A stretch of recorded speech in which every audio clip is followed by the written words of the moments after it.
আমরা মুসলিমরা খ্রিস্ট বিরোধী না, আমরা খ্রিস্ট লাভার, আমরা যীশু খ্রিস্টকে ভালোবাসি। যীশু খ্রিস্টকে ভালোবাসা আমাদের ইমানের দাবি। যদি কোনো ব্যক্তি যীশু খ্রিস্টকে ঈসা ইবনে মারিয়াম আলাইসাল্লাম, ঈসা আলাইসাল্লাম, তাকে যদি কেউ আল্লাহর নবী এবং আল্লাহর রাসূল হিসেবে না মানে, তাকে যদি ভালো না বাসে, তাকে যদি আল্লাহর নবী এবং আল্লাহর রাসূল হিসেবে না মানে, তাহলে সে ব্যক্তি মুসলিম নয়। আসসালামু আলাইকুম ওয়া রাহমাতুল্লাহি ওয়া বারাকাতুহু। আশা করছি আল্লাহ সুবহানাহু ওয়া তাআলার রহমতে আপনারা সবাই অনেক অনেক ভালো আছেন। মনে করেন আপনার একটি সন্তান আছে এবং তার বয়স 8 থেকে 9 বছর। এখন সে 3 দিন ধরে হঠাৎ হারিয়ে গিয়েছে, তাকে খুঁজে পাওয়া যাচ্ছে না। আপনারা খুব পেরেশান, তাকে খুঁজছেন। তো একদিন তাকে খুঁজে পেলেন এবং খুঁজে পাওয়ার পর আপনি বললেন, 3 দিন পর হঠাৎ আপনারা খুঁজে পেলেন, খুঁজে পাওয়ার পর বললেন যে, বাবা তোমার কি হয়েছিল, এতদিন ধরে কোথায় ছিলে, আমরা তো তোমাকে খুঁজে পাইনি। তখন সে সন্তান বলছে যে, তোমরা আমাকে কেন খুঁজছিলে? মানে সন্তানের মা তাকে বলছে, ওই সন্তানের মা তাকে বলছে যে, বাবা তুমি কোথায় ছিলে এতদিন, আমরা তোমার জন্য তোমাকে খুঁজে বেরিয়েছি কত, আমরা তোমার জন্য এত পেরেশান হয়েছিলাম। মানে আপনি খুব আদর স্নেহ মমতার সাথে বলছেন, কিন্তু সে সন্তানটা বলছে যে, তোমরা আমাকে কেন খুঁজছিলে? তোমরা জানো না আমি মসজিদে ছিলাম বা মন্দিরে ছিলাম বা গির্জায় ছিলাম, আমি ঈশ্বরের আদেশ পালন করছিলাম, তোমরা জানো না? এভাবে কথা বলছে। তাহলে এই সন্তানটাকে আপনারা কি বলবেন, মানে কেমন বলবেন? তারপর আরও একটি উদাহরণ দিচ্ছি। সেটা হচ্ছে যে, মনে করেন আপনার সন্তান, সে একজন স্কুলের টিচার বা প্রাইভেট কোচিংয়ের টিচার, খুব ভালো একজন শিক্ষক। তিনি ক্লাসে পাঠদান করাচ্ছেন। এ সময় আপনি প্রয়োজনে গিয়েছেন আপনার ছেলের সঙ্গে দেখা করবেন বা আপনি আপনার ভাইয়ের সঙ্গে দেখা করবেন, সেজন্য আপনি গিয়েছেন। তো তার সঙ্গে যখন দেখা করতে গেলেন, তখন তো ওই শিক্ষকের মা এবং ভাই তারা খুব সুন্দরভাবে বলল যে, ভিতরে আমার ছেলে আছে, তো আমি তার সাথে একটু কথা বলতে চাই। তো কথা বলতে চাই এটা বলল, তখন তাকে জানানো হলো শিক্ষককে যে, দেখুন শিক্ষক, আপনার মা এবং আপনার ভাই আপনার সঙ্গে দেখা করতে চায়, আপনার সাথে কথা বলতে চাই, কিছু জরুরি কথা আছে। তখন সেই শিক্ষক বলছে, কে আমার মা, কে আমার ভাই? আমার মা এবং ভাই হচ্ছে তারাই যারা আমার শিক্ষাকে মেনে চলে। এভাবে যদি বলে, তাহলে এই শিক্ষককে কি আপনি আদর্শ শিক্ষক বলবেন? তারপর মনে করেন আপনার ছেলে তার মাকে এভাবে ডাকছে, হে নারী, তোমার সাথে আমার কি সম্পর্ক? তুমি আমাকে কি বলছো এগুলো? তুমি কেন আমাকে আদেশ পালন করতে বলছো? এভাবে কথা বলে, তাহলে এটাকে কি বলবেন আপনারা? তার মাকে বলছে, মাকে মা না ডেকে ডাকছে কি, হে নারী, তুমি কি করছো? তুমি কেন আমাকে জিজ্ঞাসা করছো? তুমি কেন এগুলো বলছো? তাহলে কি এই সন্তানকে আপনি আদর্শবান সন্তান বলবেন?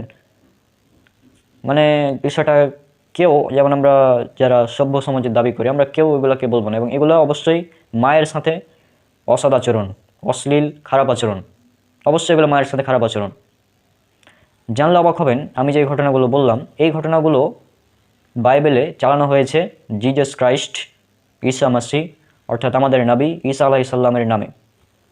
বাইবেলে তার নামে এই ঘটনাগুলোকে চালিয়ে দেওয়া হয়েছে যে তিনি নাকি তার মায়ের সাথে এরকম আচরণ করতেন। অথচ যিশু বা ঈসা আলাইসাল্লাম, তিনি বাইবেলে বলেছেন, গসপেল অফ ম্যাথিউ অধ্যায় 19 ভার্স নাম্বার 19, যে তোমরা পিতামাতার সাথে ভালো আচরণ করো। তিনি নিজে বলছেন ভালো আচরণ করো, অথচ বাইবেলে তার মায়ের সাথে আচরণ দেখা হচ্ছে এরকম। চলুন আমরা একে একে সবগুলো দলিল, রেফারেন্স দেখে নিই। একদম স্ক্রিনে আমি দিব, আপনারা সেখান থেকে মিলিয়ে নিন। আমি যেগুলো বললাম একদম হুবহু সেম। প্রথমে যে ঘটনাটা বললাম, যে একটি সন্তান 3 দিন ধরে হারিয়েছিল, পরবর্তীতে পাওয়া গেল, তখন বলছিল যে, কে, তোমরা আমাকে কেন খুঁজছিলা? তোমরা কেন আমাকে খুঁজছো? এই ঘটনাটা উল্লেখ করা আছে যিশুর ব্যাপারে। এটা আছে গসপেল অফ লুক অধ্যায় নাম্বার 2 ভার্স 48 থেকে 50। যদি পড়েন তাহলে সেখানে এটা উল্লেখ করা আছে। আমি স্ক্রিনে দিচ্ছি, আপনারা দেখুন। যে যিশু তখন তাদের বললেন, যিশুর মা তাকে সেখানে খুঁজছিলেন, হ্যাঁ, যিশুর মা বাবা তাকে সেখানে খুঁজছিলেন, বললেন, বাচ্চা আমাদের সঙ্গে এমন কেন করলো? তোমাকে আমরা ভীষণ ব্যাকুল হয়ে তোমার খোঁজ করে বেড়াচ্ছি। তখন যিশু আবার বললেন কি, তোমরা কেন আমার খোঁজ করছিলে? তোমরা কি জানো না যে আমি আমার পিতার কাজ, যেখানে পিতার কাজ সেখানেই আমাকে থাকতে হবে? মানে এটা কি ভাই? যিশুকে এভাবে দেখানো হয়েছে বাইবেলে। যিশু তো এটা বলতে পারতো যে, মা আমার ভুল হয়েছে, আমি একটু মানে গির্জাতে ছিলাম বা মসজিদে ছিলাম বা মন্দিরে ছিলাম, তো আমি পরবর্তীতে এমনটা করবো না, আমি পরবর্তীতে তোমাদের জানিয়ে আসবো, এটা বলতে পারতো। এটা না বলে বলছে, তোমরা কেন আমার খোঁজ করছিলে? তোমরা কি জানো না যে আমি আমার ঈশ্বরের যেখানে কাজ সেখানে আমাকে থাকতে হবে? মানে আজীব ব্যাপার। এটা ছিল একটি ঘটনা। আচ্ছা, দ্বিতীয় উদাহরণ যেটা দিলাম, দ্বিতীয় উদাহরণ এটা হচ্ছে যে, একজন শিক্ষক, তিনি পাঠদান করাচ্ছেন এবং তার মা এবং তার ভাই তার সঙ্গে দেখা করতে চেয়েছে, কিন্তু সে শিক্ষক অস্বীকার করে বলে দিচ্ছে, কে আমার মা, কে আমার ভাই, এভাবে বলেছে। হ্যাঁ, তো এই কে আমার ভাই এভাবে যখন বলেছে, এই ঘটনাটা আপনারা পাবেন যিশুর ক্ষেত্রে। এটা উল্লেখ করা আছে গসপেল অফ মার্ক অধ্যায় 3 ভার্স 31 থেকে 35, গসপেল অফ ম্যাথিউ অধ্যায় 12 ভার্স 46 থেকে 50, এবং গসপেল অফ লুক অধ্যায় 8 ভার্স 19 থেকে 21। আমি গসপেল অফ ম্যাথিউ অধ্যায় 12 46 থেকে 50 এটা স্ক্রিনে শো করাচ্ছি। আপনারা দেখুন যে যিশু যখন সমবেত লোকদের সাথে কথা বলছিলেন তখন তার মা ও ভাইরা এসে তার সঙ্গে কথা বলার ইচ্ছায় বাইরে দাঁড়িয়ে অপেক্ষা করছিলেন। সে সময় একজন লোক তাকে বলল, দেখুন আপনার মা ও আপনার ভাইরা বাইরে দাঁড়িয়ে আছেন, তারা আপনার সঙ্গে কথা বলতে চান। যিশু তখন তাকে বললেন, কে আমার মা, কারাই বা আমার ভাই? এরপর তিনি তার অনুগামীদের দেখিয়ে বললেন, দেখো এরাই আমার মা, আমার ভাই। হ্যাঁ, যে কেউ আমার স্বর্গের পিতার ইচ্ছা পালন করে সেই আমার মা ও ভাই ও বোন।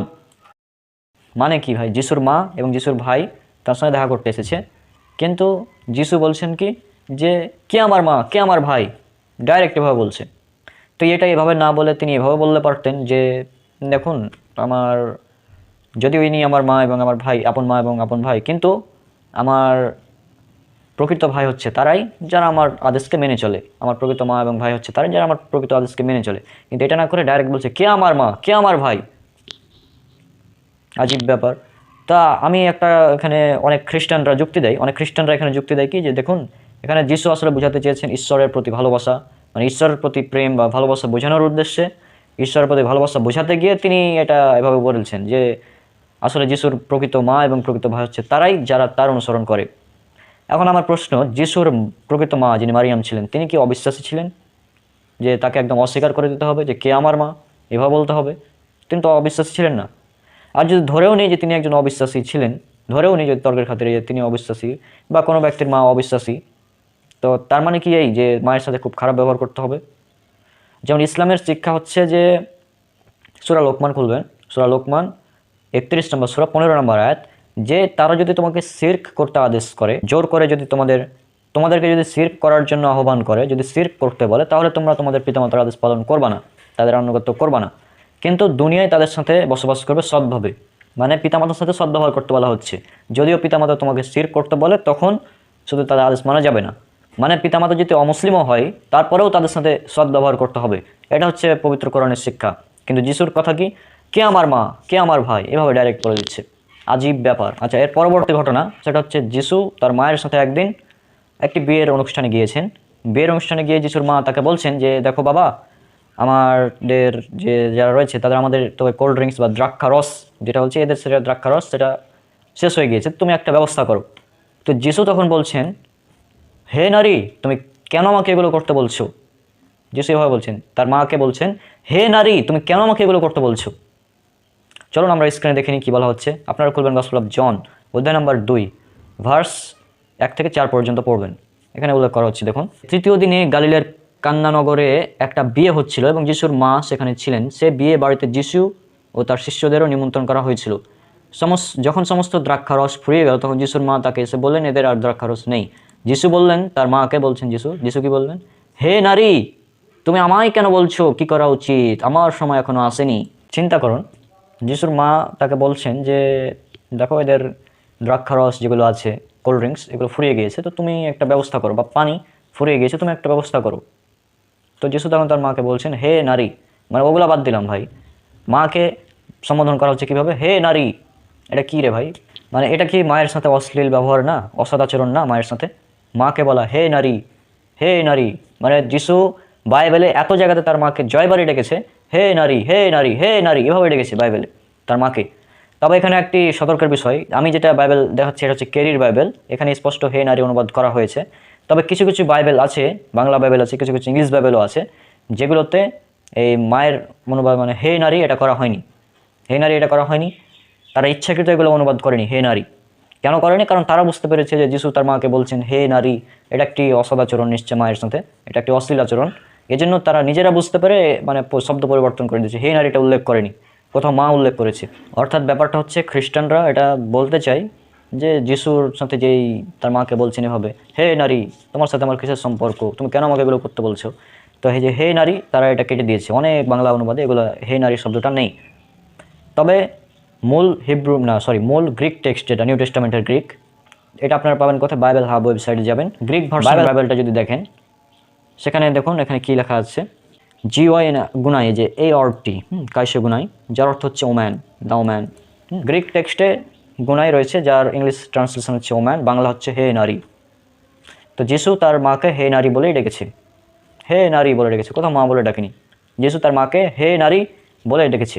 বাইবেল হাব থেকে আপনারা দেখে নেবেন, আমি তো দেখিয়ে দিলাম, তারপর আপনারা নিজেরা দেখতে পারেন। আর গসপেল অফ জন খুলবেন, অধ্যায় নম্বর 8 ভার্স নাম্বার 10।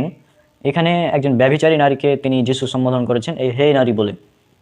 তো এখন মজার ব্যাপার হচ্ছে, সেখানেও গ্রিক যেটা ট্রান্সলেশন সেটা বলা হচ্ছে গুনাই, অর্থাৎ যে শব্দটা দিয়ে তিনি একজন ব্যভিচারী নারীকে ডেকেছেন যিশু, সেই একই শব্দ দিয়ে তিনি তার মাকে ডেকেছেন। আর শুধু এতটুকুই না, যিশুকে যখন ক্রুশবিদ্ধ করা হয়, মানে তথাকথিত ক্রুসিফাইড যে চ্যাপ্টারটা রয়েছে বাইবেলের গসপেল অফ জন অধ্যায় নম্বর 19 ভার্স নম্বর 26, সেখানে দেখবেন সেখানে মানে মৃত্যু সজ্জায় রয়েছে যিশু, তাকে ক্রুশে ঝুলানো হয়েছে। সে সময় তার মাকে বলছে হে নারী, এভাবে বলছে। দেখুন স্ক্রিনে দেখুন আপনারা, যিশুর ক্রুশের কাছে তার মা, মাসিমা, ক্লেপার স্ত্রী মারিয়াম ও মারিয়াম মগদলিনী দাঁড়িয়েছিলেন। যিশু তার মাকে সেখানে দাঁড়িয়ে থাকতে দেখলেন, আর যে শিষ্যকে তিনি ভালোবাসতেন দেখলেন তিনিও সেখানে দাঁড়িয়ে আছেন। তখন তিনি তার মাকে বললেন, হে নারী, ওই দেখো তোমার ছেলে। যিশু তার মাকে বলছেন হে নারী, মানে যিশু একদম ক্রুশে ঝুলে আছে, সে সময় বলছে হে নারী, হে নারী। চিন্তা করুন। আর আপনাদের কি গ্রিক যেটা, মানে আপনাদের গ্রিকে কি মায়ের যেটা শব্দ, মানে মায়ের যেটা গ্রিক শব্দ, এটা কি নারী ছাড়া কিছু নাই? এমন তো না যে নাই। মা শব্দটি যেটা গ্রিক ভার্সন সেটা হচ্ছে মেটেরা, যেটা আপনার স্ক্রিনে দেখতে পাচ্ছেন, মা। কিন্তু ওম্যান শব্দের যেটা ট্রান্সলেশন, ওম্যান শব্দের যেটা গ্রিক ভার্সন সেটা হচ্ছে গুনাই। কিন্তু এই যিশু মেটেরা শব্দ ব্যবহার, মা শব্দ ব্যবহার না করে বারবার তার মাকে ডাকছেন কি বলে, হে নারী, হে নারী, হে নারী, এভাবে বলে ডাকছে তার মাকে। তো এটা কি যিশুর মানে কোনো হতে পারে? যিশুর মতো একজন এত মহান একজন ব্যক্তি তিনি কীভাবে ডাকতে পারেন আপনাদের মনে হয়?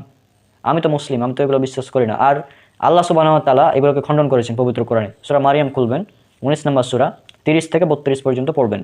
সূরা মারিয়াম সূরা নম্বর 19 আয়াত নম্বর 30 থেকে 32। 30 নম্বর আয়াতে বলছেন যে শিশুটি বলল, আমি তো আল্লাহর বান্দা, তিনি আমাকে কিতাব দিয়েছেন এবং আমাকে নবী বানিয়েছেন। আর 32 নম্বর আয়াত সূরা মারিয়াম সূরা নম্বর 19 আয়াত নম্বর 32, এখানে স্পষ্টভাবে বলা হচ্ছে যে যিশু বলছেন, আর আমাকে মায়ের প্রতি অনুগত করেছেন এবং তিনি আমাকে অহংকারী ও অবাধ্য করেননি। যিশু বলছেন যে আমাকে আমার মায়ের প্রতি অনুগত করেছেন। যিশু তার মায়ের প্রতি অনুগত ছিলেন, তার মায়ের অবাধ্য ছিলেন না, তিনি অহংকারী ছিলেন না। কিন্তু বাইবেলে যে ভার্সগুলো বলা হচ্ছে, এখানে কি বলা হচ্ছে, হে নারী, তোমাকে কেন জিজ্ঞেস করছো? মানে অবাধ্য সন্তানের মতো কাজ, অহংকারের মতো কথাবার্তা। এমনকি সে মারা যাচ্ছে, ক্রুশে ঝুলে আছে, সে সময় বলছে হে নারী মাকে। চিন্তা করুন, মানে বাইবেলে যিশু বা ঈসা আলাইহিস সালামকে কতটা নিচে নামানো হয়েছে, তাকে যে অপমানিত করা হয়েছে বাইবেলে, এগুলো তার প্রমাণ। আর যারা বাইবেলের অনুবাদে কাটছাট করেছে, যেমন যেটা বললাম যে কোনো অনুবাদে হে নারী এ শব্দটা তারা নিয়ে আসেননি, হে নারী শব্দটা নিয়ে আসেননি অনুবাদে। তো তাদের ঈশ্বরের বাক্যকে কি পরিবর্তন করা যায়? ঈশ্বরের বাক্যকে নিজের মতো করে সাজিয়ে নেওয়া যায়? এটা কি সম্ভব? এটা কিন্তু সম্ভব না। কিন্তু আপনারা এটা করেছেন। কেন করেছেন? কারণ আপনারা মনে করছেন যে এটা একটি অশ্লীল বাক্য, মায়ের সাথে অসদাচরণ করা হচ্ছে, মাকে হে নারী বলে সম্বোধন করছে, এগুলো উচিত না।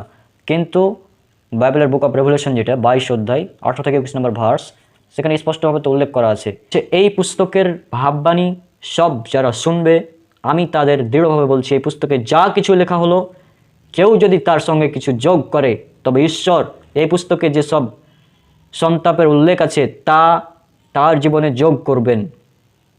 কেউ যদি এই ভাববাণী পুস্তকের বাক্য থেকে কিছু বাদ দেয়, তবে ঈশ্বর এই পুস্তকে যে জীবন বৃক্ষের কথা লেখা আছে তা থেকে ও পবিত্র নগর থেকে তার অংশ বাদ দেবেন।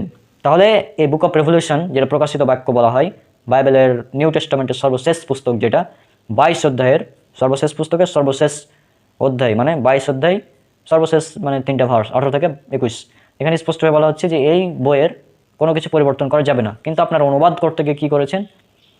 হে নারী, গুনাই শব্দের অনুবাদ হে নারী আপনারা করেননি। কেউ কেউ মাদার করেছে, পরিবর্তন করেছে, বাদ দিয়েছে, হে নারী শব্দটিকে কেটে দেওয়া হয়েছে কোনো অনুবাদ থেকে। তবে আমাদের যেটা বাইবেল আছে এখানে কেরির অনুবাদ, এখানে হে নারী শব্দটা আছে, এবং আমি থেকে দেখালাম, বাইবেল হাব থেকেও দেখালাম, সেখানেও আছে। তো এগুলো কি, আজকে যে আলোচনাগুলো করলাম, যিশু তার মায়ের সাথে এরকম ব্যবহার করছে, এগুলো কি ভাই? আল্লাহ পবিত্র কোরআনে বলছেন যে যিশু তার মায়ের প্রতি অনুগত ছিল। সূরা মারিয়াম সূরা নম্বর 19 আয়াত নম্বর 32। আল্লাহ বলছেন সূরা ইমরান সূরা নম্বর 3 আয়াত নম্বর 45 যে যিশু খ্রিস্ট ঈসা মাসি ইবনে মাসিহ ঈসা ইবনে মারিয়াম তিনি দুনিয়াতে এবং আখিরাতে সম্মানিত এবং আল্লাহর নৈকট্যপ্রাপ্তদের অন্তর্ভুক্ত। কিন্তু বাইবেলে তাকে এমনভাবে দেখানো হচ্ছে যে যা বলার ভাষা না। অনেকে মনে করবেন আমরা মুসলিমরা খ্রিস্ট বিরোধী। জি না, আমরা মুসলিমরা খ্রিস্ট বিরোধী না, আমরা খ্রিস্ট লাভার। আমরা যীশু খ্রিস্টকে ভালোবাসি। যীশু খ্রিস্টকে ভালোবাসা আমাদের ইমানের দাবি। যদি কোনো ব্যক্তি যীশু খ্রিস্টকে ঈসা ইবনে মারিয়াম ঈসা আলাইসাল্লাম তাকে যদি কেউ আল্লাহর নবী এবং আল্লাহর রাসূল হিসেবে না মানে, তাকে যদি ভালো না বাসে, তাকে যদি আল্লাহর নবী এবং আল্লাহর রাসূল হিসেবে না মানে, তাহলে সে ব্যক্তি মুসলিম নয়। অর্থাৎ কোনো ব্যক্তি মুসলিম হতে পারে না যদি ঈসা আলাইসাল্লামকে আল্লাহর নবী এবং আল্লাহর রাসূল হিসেবে বিশ্বাস না করে। কিন্তু আমরা এগুলো দেখে আমাদের কষ্ট হয়, কারণ আল্লাহর নবীর নামে এমন এমন কথা তারা উল্লেখ করছে বাইবেলের মধ্যে, এমন অশ্লীল বাক্য উল্লেখ করেছে যেগুলো মানে জাস্ট এগুলো আমরা খণ্ডন করছি এই সিরিজের মাধ্যমে। যিশুর নামে যেগুলো মিথ্যাচার করা হয়েছে এগুলো একদম স্পষ্ট। যিশুর নামে কেন, শুধু যিশুর নামে না, অনেক নবী রাসূলের নামে বাইবেলে এরকম অশ্লীল বাক্য ব্যবহার করা হয়েছে, যেগুলো ইনশাল্লাহ পরবর্তীতে আসবে। তো আমি সবাইকে বলে দিতে চাচ্ছি যে যিশু খ্রিস্টর যে আচরণগুলো দেখলেন বাইবেলে এখানে উল্লেখ করা হয়েছে, এগুলো প্রকৃতপক্ষে যিশুর আচরণ ছিল না, যিশুর নামে চালিয়ে দেওয়া হয়েছে। এগুলো বাইবেলের একটি মিথ্যাচার। বাইবেলে এগুলো পরবর্তীতে সংযোজন করা হয়েছে। এগুলো সম্পূর্ণরূপে মিথ্যাচার। এগুলো কোনোভাবেই ঈশ্বরের বাণী না। যীশু খ্রিস্ট কোনোদিন এরকম কাজ করতে পারেন না। যীশু খ্রিস্ট তার মাকে এইভাবে ডাকবেন, হে নারী, তুমি কেন আমাকে এরকম করতে বলছো, তোমার সাথে আমার কিসের সম্পর্ক, এভাবে তার মাকে বলবেন। বা তাকে জিজ্ঞেস করা হবে মায়ের সম্পর্কে, তখন তিনি বলবেন যে কে আমার মা, কে আমার ভাই। তার মাকে এভাবে বলবেন যে তোমরা আমাকে কেন খুঁজছিলে, তোমরা কি জানো না, মানে এরকম আচরণ করবেন মায়ের সাথে। এটা কোনোভাবে সম্ভব না, কারণ পবিত্র কোরআনে আল্লাহ স্পষ্ট করে দিয়েছেন, এগুলোকে একদম খণ্ডন করে দিয়েছেন যে যিশু তার মায়ের অনুগত ছিলেন, অবাধ্য ছিলেন না, অহংকারী ছিলেন না। তো স্পষ্ট যে বাইবেলে এগুলো পরবর্তীতে জাল করা হয়েছে। আমাদের মুসলিমদের দাবি বাইবেলে কিছু সঠিক কথাও আছে, কিছু ভুল কথাও আছে। আমরা যতগুলো ভুল কথা আছে সে ভুল কথাগুলোকে নিয়ে এই সিরিজের আয়োজন করেছি। এই সিরিজে বাইবেলে যত রকমের মিথ্যাচার করা হয়েছে সবগুলো তুলে ধরা হবে এই সিরিজের মাধ্যমে, খ্রিস্টান সিরিজ এর মাধ্যমে। যীশু খ্রিস্ট যে বলছেন গসপেল অফ ম্যাথিউ অধ্যায় 19 ভার্স নাম্বার 19 যে পিতামাতার সাথে ভালো ব্যবহার করো, সৎ ব্যবহার করো। আবার তিনিই তার মাকে বলছেন যে হে নারী, এরকমভাবে বলছেন। এটা কি সম্ভব? নাকি আপনারা বুঝাতে যাচ্ছেন যে যীশু খ্রিস্টের চরিত্র ইহুদিদের মতো ছিল? যে গসপেল অফ ম্যাথিউ যেটা 23 অধ্যায় 3 নম্বর ভার্স, তিনি ইহুদিদের কিছু বৈশিষ্ট্য উল্লেখ করেছেন। তিনি তার শিষ্যদেরকে বলছেন, এরপর যিশু লোকদের ও তার শিষ্যদের বললেন, মসির বিধি ব্যবস্থার ব্যাখ্যা দেবার অধিকার ব্যবস্থার শিক্ষক ও ফরিসীদের আছে, তাই তারা যা যা বলে তা তোমরা করো এবং মেনে চলো, কিন্তু তারা যা করে তোমরা তা করো না। আমি একথা বলছি কারণ তারা যা বলে তা করে না। মানে তারা মানুষকে ভালো কাজের আদেশ দিত, কিন্তু নিজেরা সে ভালো কাজগুলো করতো না। তো আপনাকে বোঝাতে যাচ্ছেন বাইবেল এগুলো বলে যে যিশু বলছেন যে মায়ের সাথে ভালো ব্যবহার করো, আবার তিনি মায়ের সাথে খারাপ আচরণ করছেন। এটা কি বোঝাতে চাচ্ছেন আপনারা না কি? যতজন খ্রিস্টান আছেন যারা এই মুহূর্তে আমার ভিডিওটি দেখলেন সম্পূর্ণ, তাদের সবাইকে চ্যালেঞ্জ যে যীশু খ্রিস্টের নামে যে এগুলো চালানো হয়েছে এগুলো পুরোটাই মিথ্যাচার। কারণ যীশু খ্রিস্ট তিনি তার মায়ের অনুগত ছিলেন, মায়ের সাথে ভালো ব্যবহারই করতেন। তিনি আল্লাহর একজন নবী ছিলেন, আল্লাহর একজন রাসূল ছিলেন। আর আল্লাহর নবী এবং আল্লাহর রাসূলের নামে এরকম মিথ্যাচার আমরা মুসলিমরা সহ্য করব না। সেজন্য আমরা প্রতিবাদ করছি যে বাইবেলে এগুলো মিথ্যাচার করা হয়েছে। তাই আসুন আমরা পবিত্র কোরআন এবং সুন্নাহর অনুসরণ করি। কারণ যীশু খ্রিস্ট বলেছেন গসপেল অফ জন অধ্যায় 8 ভার্স নাম্বার 32 যে তুমি সত্যকে অনুসন্ধান করো, সত্যই তোমাকে মুক্ত দিবে, আর সত্য হচ্ছে ইসলাম। আল্লাহ বলেছেন পবিত্র কোরআনে বানী ইসরাইল অধ্যায় নম্বর 17 বা সূরা নম্বর 17 আয়াত নম্বর 81, ওয়াকাল জাল হাক্কু ওয়া যাহাকাল বাতিল ইন্নাল বাতিলা কানা যাহুকা। বলো সত্য এসেছে এবং মিথ্যা বিলুপ্ত হয়েছে, আর মিথ্যা তো তার প্রকৃতগত কারণেই বিলুপ্ত হবে। আর আল্লাহ যেহেতু বলে দিয়েছেন যে মারিয়ামের পুত্র ঈসা মাসিহ জিসাস ক্রাইস্ট বা যীশু খ্রিস্ট তিনি তার মায়ের অনুগত ছিলেন, কিন্তু এখানে বলা হচ্ছে তিনি মায়ের অবাধ্য ছিলেন, বাইবেলে বলা হচ্ছে। তাই আসুন আমরা এই পবিত্র কোরআন যেটা হচ্ছে আল ফুরকান, পবিত্র কোরআন হচ্ছে আল ফুরকান, সত্য মিথ্যার পার্থক্যকারী। এই পবিত্র কোরআন দিয়ে আমরা বাইবেলকে টেস্ট করব। বাইবেলে যতগুলো মিথ্যাচার করা হয়েছে যিশুর নামে, বিভিন্ন নবীর নামে, সেগুলোকে আমরা জাস্ট টেস্ট করছি। বাইবেলে এগুলো মিথ্যাচার করা হয়েছে নিশ্চিত। তো আজকে বিদায় নিচ্ছি, দেখা হবে পরবর্তী কোনো ভিডিওতে ইনশাল্লাহ। ততদিন পর্যন্ত আল্লাহ সবাইকে শান্তিতে রাখুন। আর এই খ্রিস্টান সিরিজ আমাদের নিয়মিত চলবে, সবাই আমার জন্য অনেক অনেক দোয়া করবেন। আজকে বিদায় নিচ্ছি। আসসালামু আলাইকুম ওয়া রাহমাতুল্লাহি ওয়া বারাকাতুহু।